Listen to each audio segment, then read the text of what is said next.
Əgər biznesə başlamağı düşünürsünüzsə və ya artıq bir iş qurmusunuzsa, bu video tam sizə görədir. Bugün sizə sahibkarların ən çox buraxdığı 7 kritik biznes səhvini və bu tələlərdən necə qaça biləcəyinizi izah edəcəyəm. Hər bir səhvi real həyatdan götürülmüş praktiki nümunələrlə açıqlayacağam ki, siz də bu problemlərdən dərs çıxara biləsiniz. Başlayaq. 1. Aydın biznes planının olmaması. Səhv, bir çox insan yaxşı ideyaya sahib olur, amma plan olmadan yola çıxır. Bu isə maliyyə, zaman və enerji itkisinə səbəb olur. Misal, rəfiqəsi ilə birgə kafe açan Günel büdcəni bütün interyerə və mebellərə xərcləyir, amma aylıq xərcləri, işçi maaşlarını, reklam büdcəsini və təchizatçı ödənişlərini hesaba qatmadığı üçün 3 aydan sonra biznes batır. Necə qaçmalı? Yaxşı yazılmış bir biznes plan hazırla. Məqsədlər, xərclər, gəlir proqnozları, risklər. SWOT analizi et. Güclü, zəif tərəflər, imkanlar və təhdidlər nədir? Minimum 6 ay üçün maliyyə planı olsun. 2. Bazar araşdırması etməmək. Səhv, hamı alacaq düşüncəsi ilə məhsul çıxarmaq, alıcı olmadan satmağa çalışmaq. Misal, əl işi sabunlar istehsal edən Sevda xanım məhsulunu bazara çıxarır, amma sonradan öyrənir ki, həmin bazarda artıq ondan çox tanınmış brend var və onların qiyməti daha sərfəlidir. Necə qaçmalı? Sosial mediada sadə anketlər keçir. Google Trends, rəqib sayt var və bazar hesabatlarına bax. Pilot satış et, az miqdarda istehsal et, reaksiyanı öyrən. 3. Hər işə özün baxmaq. Səhv, sahibkar hər işi tək görmək istəyir. Dizayn, mühasibat, müştəri xidmətləri, sosial media. Misal, Tural adlı gənc e-ticarət mağazası açır. Məhsulu özü seçir, şəkilləri özü çəkir, veb-saytı özü düzəldir, sosial medianı özü idarə edir. Hər şey ortalama olur və nəticədə satışlar zəif qalır. Necə qaçmalı? İşin həcminə görə freelancerlər və ya köməkçilərlə işləmək daha effektivdir. Öz bacarığın olmayan sahələrə zaman itirmə, onu həvalə et. 4. Müştəri rəyi və təhlilini nəzərə almamaq.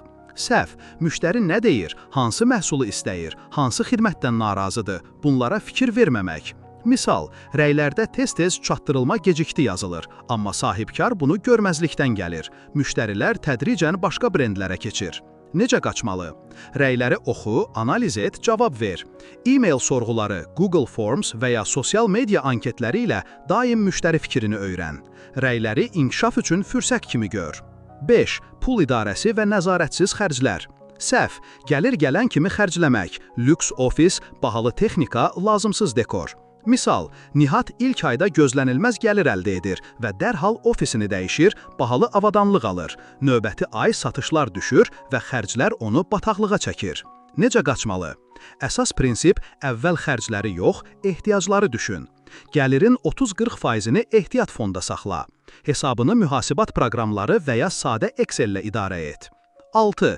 Təkcə sosial media ilə satışa güvənmək. Səhv, yalnız Instagram və ya TikTok səhifəsi ilə biznes qurmaq, digər kanalları unutmaq.